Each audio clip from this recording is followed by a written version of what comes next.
GG29 is a lower body workout with 3 main goals. We're gonna master the single leg squat or pistola en español, ¿sí? Pistola, okay? We're gonna build the VMOs. We're gonna fix imbalances between sides, and we're gonna bulletproof these knees. So you got wheels of steel, but also no risk of blowing out a tire. All right, let's get into this workout. You'll be done in 20 minutes. I gotta break down all the movements first to put you in the best position for success. Let's get it. So friendly reminder, consider pre-workout a couple key things. One, let's put some heat on these knees, whether it's hot tub or bath, heating pads, whatever you have access to, so we get those joints bendable, pliable, and just take any risk of injury as much as possible. So this is some deep knee bending. Now on 2 legs, if you get into 2 legs like this and you feel a lot of tension or tightness, that's an indication that doing it on 1 leg might be tough for you. This is the range of motion required, by the way, to do a full deep pistol squat. So we have this drill we've shown before, but I want to remind you on, called flexion gapping. If you have a history of knee pain in particular or stiffness, you'll want to do this pre-workout before any sort of pistol training. I take a lacrosse ball or 2 balls in a sock, and I come through like this. I stack it right behind the knee, and then my hamstring and calf sandwich on it like that. And this will not only clear up a lot of restrictions in the tissues around the area, but it's gonna actually take that hinge joint and open it up for deeper bends with less pain or stiffness. You know, 2 to 5 minutes per side here. It's kind of smashing in and out, leaning back more, all right? And a modification, if you don't have a ball like that, you just take your ankle bone, do that same sandwiching action, and now I can actually take the bone of the shin and saw into those tissues, and the same flexion gapping effect is happening. You do at least 2 minutes on each side, you get to this position, it feels so much better. Literally, like, will immediately open up the area and take away some pain and stiffness. So consider that. Heat first will make it even better. Another bonus tip, anytime it comes to this level of extreme joint angle, deep squatting, if you have a history of knee pain, whether it be meniscal tears, cartilage damage, ligament damage, or just arthritic conditions, I'd recommend adding something like this into the equation. Now, this is something I can put on and it'll stay in place. It's the Hyper Ice Venom. I get nothing. I should get a lot, but they don't give me anything for promoting this. But this actually provides both heat and vibration, different settings, different levels of heat. And I'll wear this during the entire lower body workout because it just, in particular on my left side, both knees had 2 surgeries each. Both knees have cartilage damage, different, ligament tears, stuff like that. This one is the worst one. It has more arthritis in it. It also had, I think, a botched surgery when I was really young. So for me, it just gives me a little bit of confidence that throughout the entire workout, the vibration and the heat is just making sure that all these delicate structures are as warm and lubricated as possible so that there's less likelihood of injury. It just gives me a little more confidence. And maybe you don't have to do this all the time, but maybe you actually start as you're heading into your workout. You put it on for 5 or 10 minutes and you actually get into your workout, you take it off, or you can keep it on. But I'm just letting you know, people that have no history of this stuff, maybe it's not as big of a deal, but anything you can do just to kind of give yourself a little more confidence and just a little extra insurance. This isn't cheap, right? But neither is a knee surgery or replacement. That'll cost you a lot and it'll change the rest of your life. So just something I recommend. Always adding some heat either before or during the workout, and then some ice after. That's a big part of the process for recovery, just keeping you in the game. You've done the shin box, but you've never done, as far as I'm concerned, the shin box quad squat. So same 90-90 shape. This is emphasizing more about movement and rotation through the hips. We're gonna change it now by making it more quad knee focused. So you can see I also get a major stretch into my shin muscles like this. Top of the foot is flat. I'm here locked in. And again, what we're trying to do is prep the knee for the full bend required in pistol deep single leg squat training. So I'm locked in. Exhale up. Inhale down and keep as much load as possible onto this side. Now, a modification could be actually putting the toes down, which will require you to not go down as deep. But ideally, again, I want you to be here. I can regress by taking a baseball bat or a stick to self-assist into the floor. I can also load this up with a dumbbell, goblet style, or just hold it like this, even a medicine ball if you want to add some load into the system. But this is going to really help build the range of motion and stability you need to get into some of the training that's coming up in this workout. If it's problematic, add it to off-day recovery work. Heel elevated pistol switches. I'm gonna show it two ways. One is off of a box bench or chair, and the other is from a vertical position, hands on some sort of pull-up apparatus to self-assist. Now, the most challenging part of the pistol is being able to get deep down in here, full bends, knee forward without falling back. So what I want you to do, we're gonna elevate the heels to allow us to better get into this position, but also get comfortable with those knees forward, and it'll actually help you drive ankle mobility long term. What I'm gonna do here is, and again, we can do this from two key positions. One is kind of more passive, where I'm just totally deep and upright and tall, and all I'm gonna do here is just switch. Exhale it out, reach forward, inhale it back, and switch. All right, now that's more passive, meaning I'm just kind of sitting on my haunches. More active means I push through a little bit. Now there's more isometric tension. It's actually a little bit easier to switch legs too when you do this because I'm higher, but there's more tension in the legs, and all you're trying to do is just progressively work yourself out more forward while holding and isometrically building the bottom shape. And I can progress to go in just one arm self-assist as well. Coming over here, please. Same concept. And I'm going to, again, I like that true vertical assistance, but I get down, I'm isometrically kind of holding that shape as deep as I can and switching legs and feeling the weight shifting from side to side. Again, holding for a count or two, inhale it back, exhale it out, all right? Just a great way. Again, the key to any movement, you gotta own the start and the finish. Everything in between gets a lot easier, but in particular with this exercise, unless you get comfortable, strong, and stable in that bottom shape, it's never gonna happen. That's why we have to really drill this hard. Self-assisted hinge to standing pistol. This will actually help the starting position of your pistol and fully stretch the hips, the hip flexors, and hamstrings in particular, but also when we elevate the toes, the ankle, the calf, the Achilles are also getting nice and lubed up and stretched out. So I'm gonna self-assist off to the side. I like to take the back of my hand here, put in the small of my lower back, and there should be a slight arc that I maintain throughout the drill.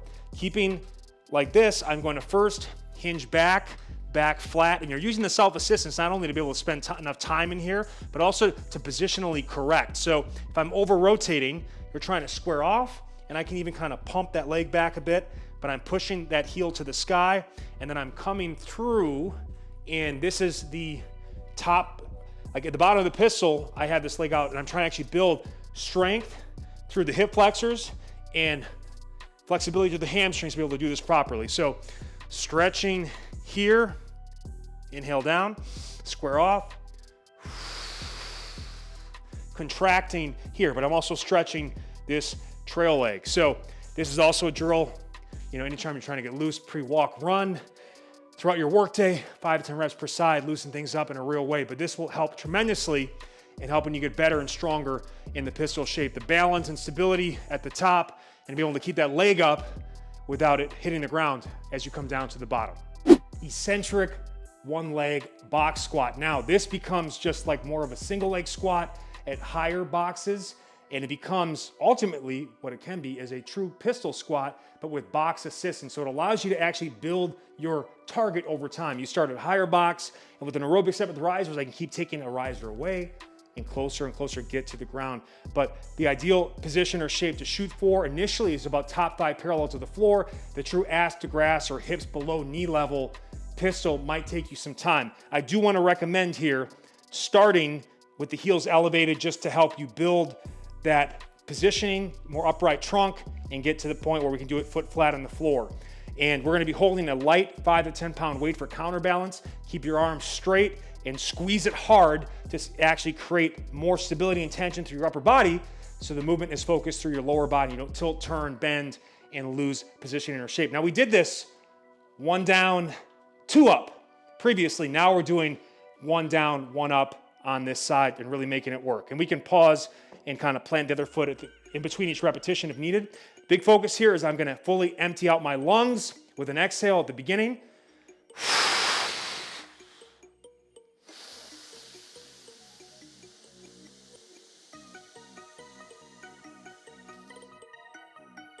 Take at least 35 seconds down, sit tall, exhale it up, all right? And again, I can plant that down in between reps, taking it a single rep at a time. If you can't control it or you collapse at any point, it might mean you've got to go a little bit higher with the boxer step. And if you're not in a room, you can actually put a pillow or a pad on top of it to keep minimizing the range of motion for yourself.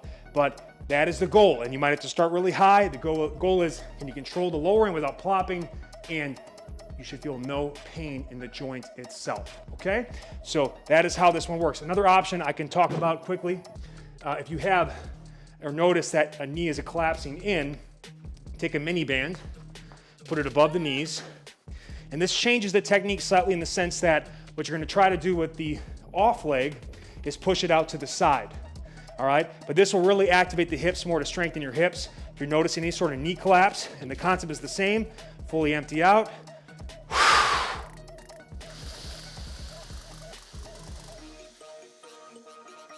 Sit tall, come back down, keep that tension out against that band. Stand up through, okay? So you've got a couple options you can mix and match between, and I, again, recommend elevating the heel more. Knee fortification, better joint angles, and it'll help you get ready to the foot flat on the floor over time. All right, baby, self-assisted pistol pumps. More work in the bottom shape. Now we're trying to build dynamic strength in this position, and it's especially tough to do so while keeping this leg up. If you have to at any point, you can set this leg down, and actually that's one modification. That leg stays down, and I can just kind of work on it there, but I'm basically taking myself from that true extreme joint angle, or ass to grass, if you will, and I'm exhaling up to about top thigh parallel to the floor, and coming back and forth right there. And I'm using upper body self-assistance. I'm also elevating the heel to encourage more forward knee mechanics, more upright trunk, and better bends. This is obviously harder, out like this. Only use as much assistance as you need from the upper body. I progress by just going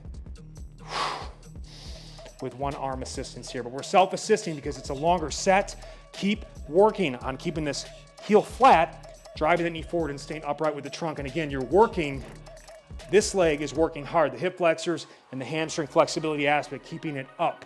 So just a great drill. And again, same concept over here from the side with our vertical setup.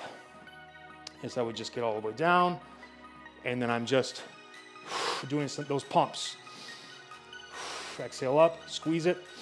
In this case, I'm working about getting just below and just above, and I'm using my upper body to self-assist to get me there. But once you get strong and comfortable for higher reps in this position, even with self-assistance, it's gonna give you a real opportunity to go ass to grass, unassisted, more knee fortification and quad strengthening all around that beautiful knee. Slabs of muscle all over. Our finisher, so we did a lot of single leg squat training. I'm a big fan of then doing, to finish off a workout, what's called a back off set. So we're going with a stronger exercise where you can use more weight or do more reps, but we're gonna burn it out. And we're also, if we can, let's add a weight vest, or you can hold dumbbells. But I like to go weight vest on this so I can just focus on my lower body. And any split squat or lunge variation will do. You'll be switching legs every minute. Here's one of my favorite options is heel elevated front leg and then toes on a back slant board. Stay tall up top. Inhale down. And again, what am I replicating at the bottom of this shape? This is the pistol deep single leg squat shape, but it's a higher stable position. I don't have to have this leg out in front of my body. I got more stability and support to do it, but I'm just exhaling up, inhale down, and pumping out, and just adding some muscle burn and pump, stamina, endurance, and also hypertrophy or muscle growth here. I could also, if I wanted, just do either reverse or forward lunges with this concept, all right? Stepping out. The lunge obviously is more unstable. I personally like doing just like the straight split squat, just keeping connected with both points of contact, flooding the legs with blood, getting a great pump to finish off the workout. So again, this is tough stuff. This is tough stuff, especially with a history of knee pain, all right? A lot of this is not necessarily about how the joint might be fine, really, even if you had a past injury history, if you've been working this program, but mentally, you may not trust yourself just yet. The brain can hold us back, all right? But it can also allow us to go to levels we've never experienced before. It just takes time and confidence, a great thorough warm-up. The flow we have in this workout is also ideal to help you get to that point. But take anything that you're really struggling with or don't have confidence with and apply it to some off-day recovery work. Because again, you need that practice and that habit and that repetition to get where you want to go. But you are now, at the end of these sequences, you'll be ready to take on the biggest test of lower body strength and fitness, in my opinion, which is the deep single leg squat or pistol shape. Make your post-workout report in the comment section below. You're done in 20 minutes. Remember to really get a nice good warm up. And again, always remember too, adding ice post-workout on the knees might make a lot of sense. Even if you don't have a history of pain, these types of ranges of motion, if you're new to them, or you're really pushing yourself and you're trying to figure out what's too much, what's not the right amount, etc., add a little ice for 20 minutes post-workout on the knees just to make sure it'll help anti-inflammation, keep you safe. Enjoy this workout.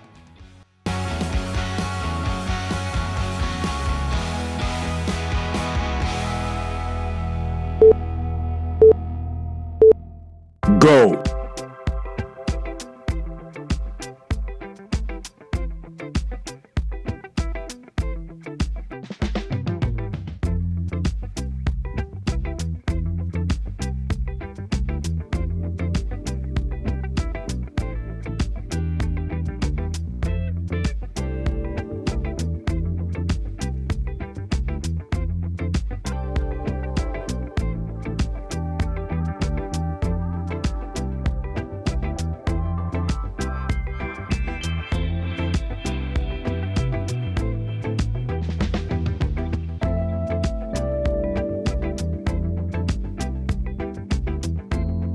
Halfway.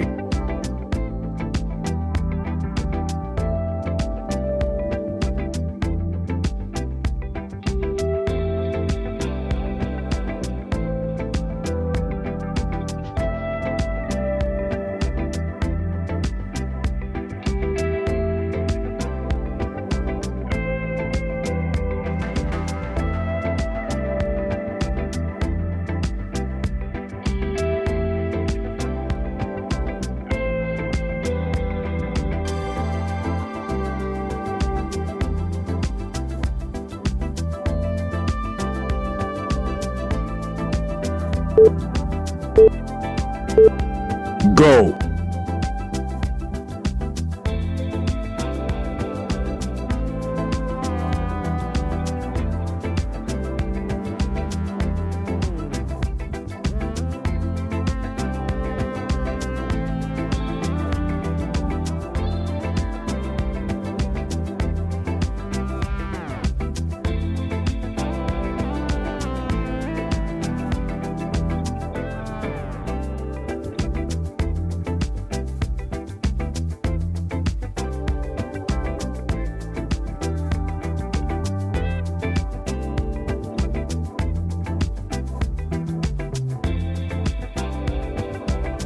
Halfway.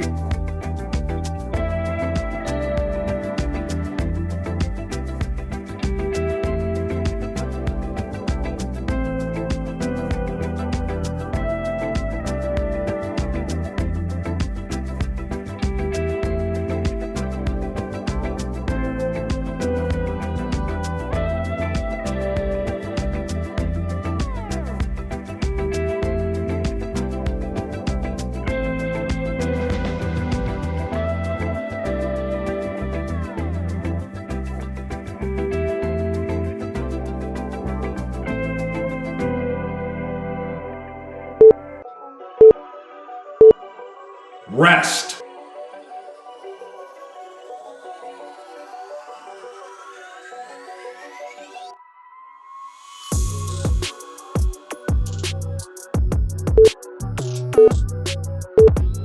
Go.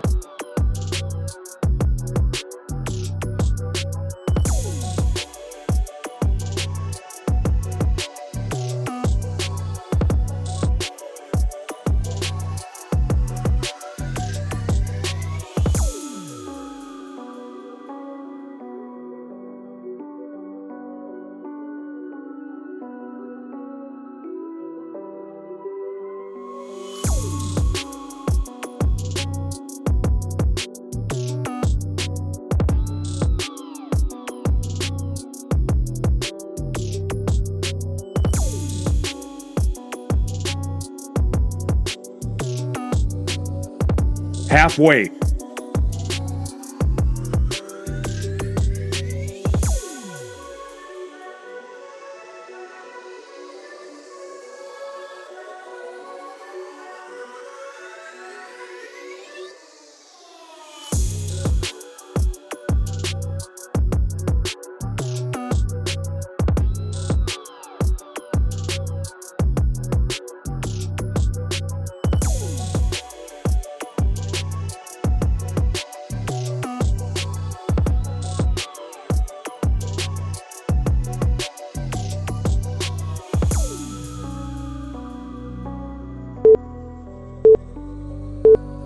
Go.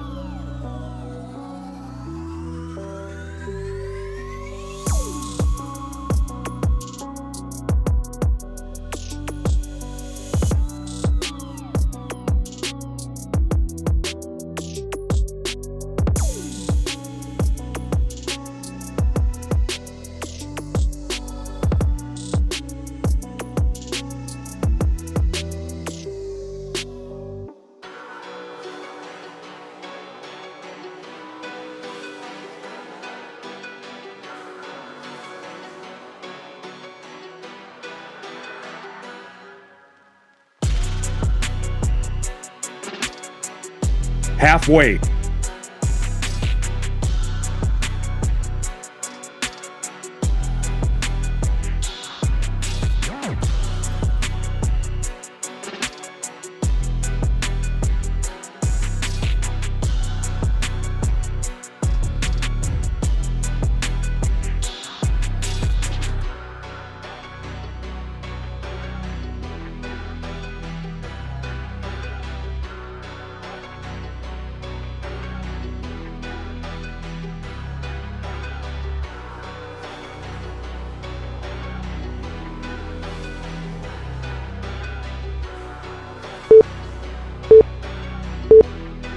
Rest.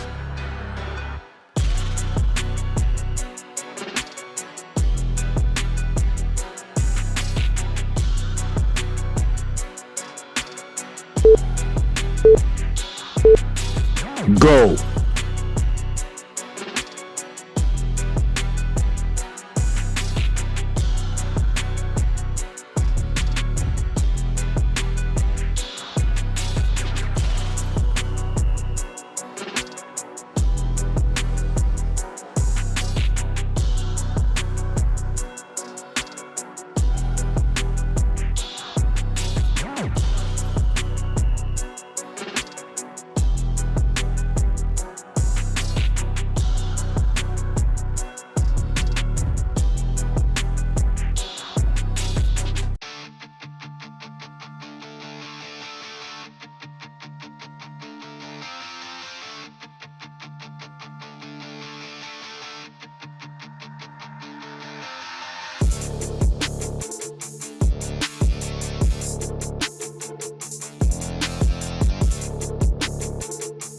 Halfway.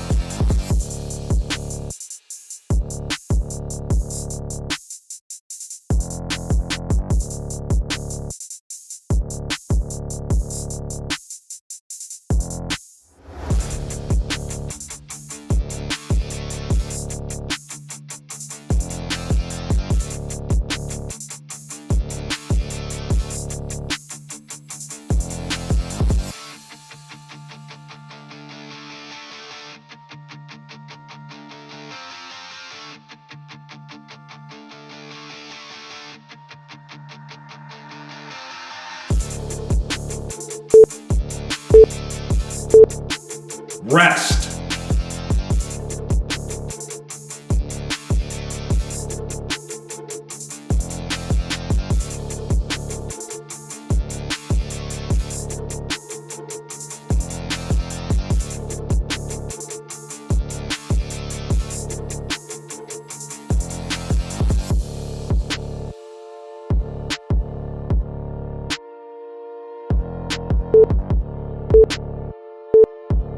Go.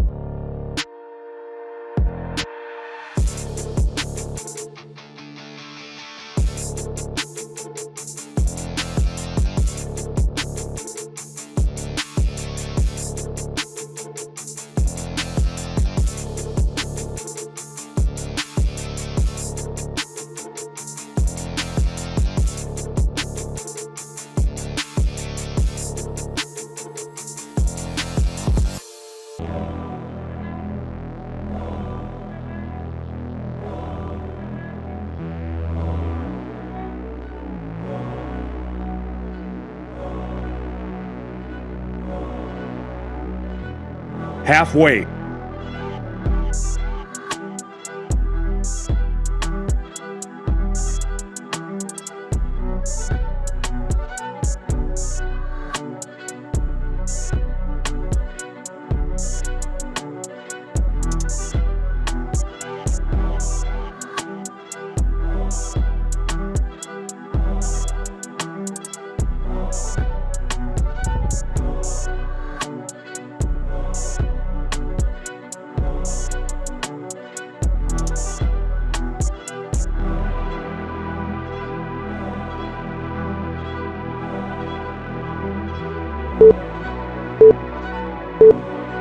Rest.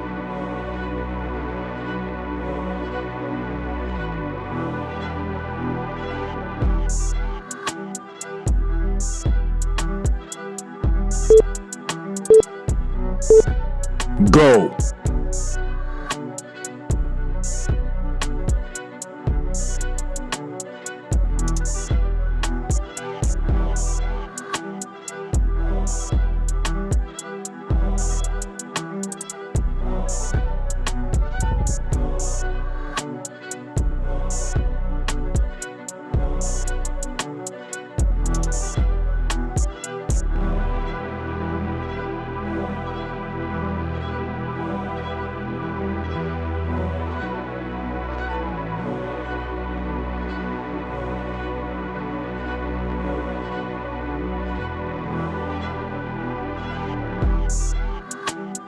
Halfway.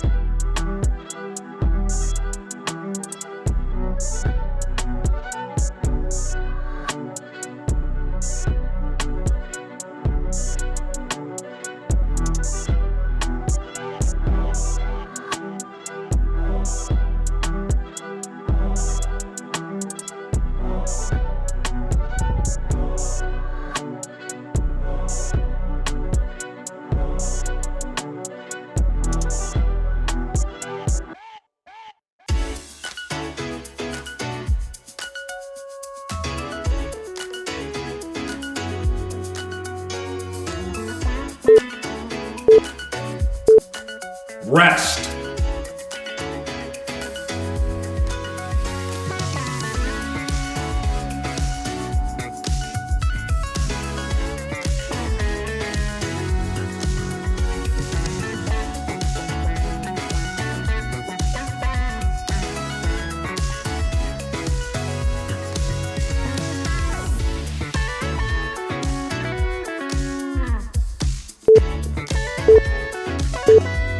Go.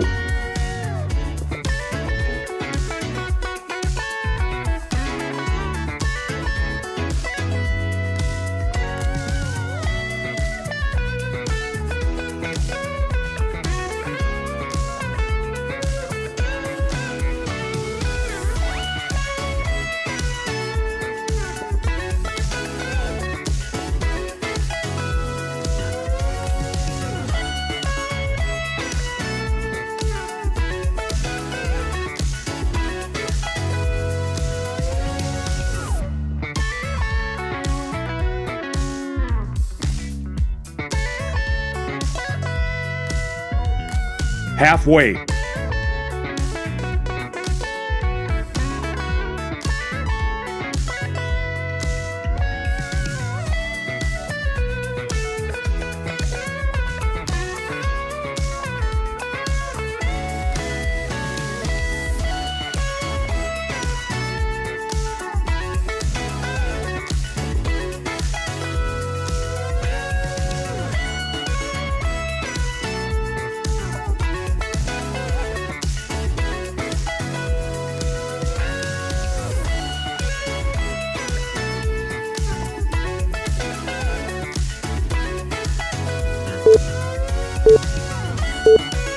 Rest.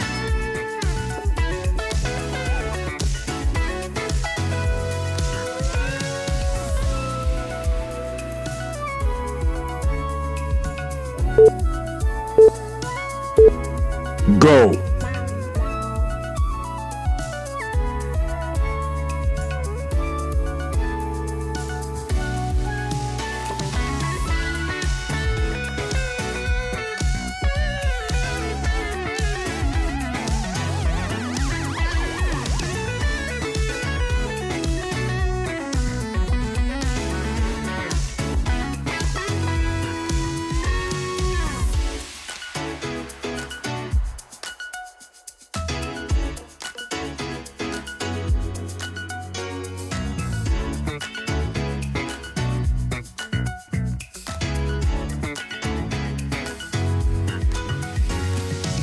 Halfway.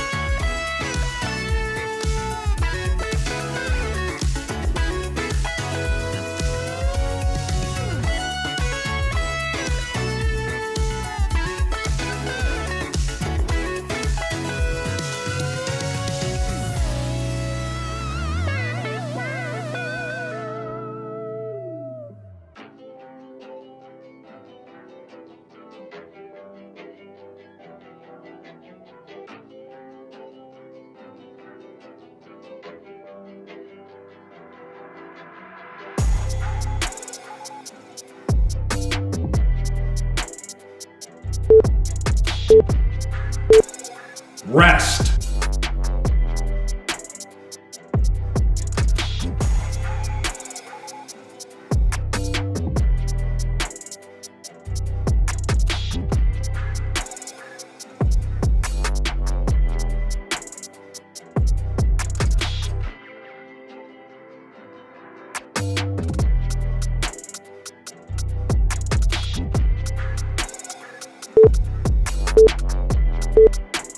Go.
Halfway.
Rest.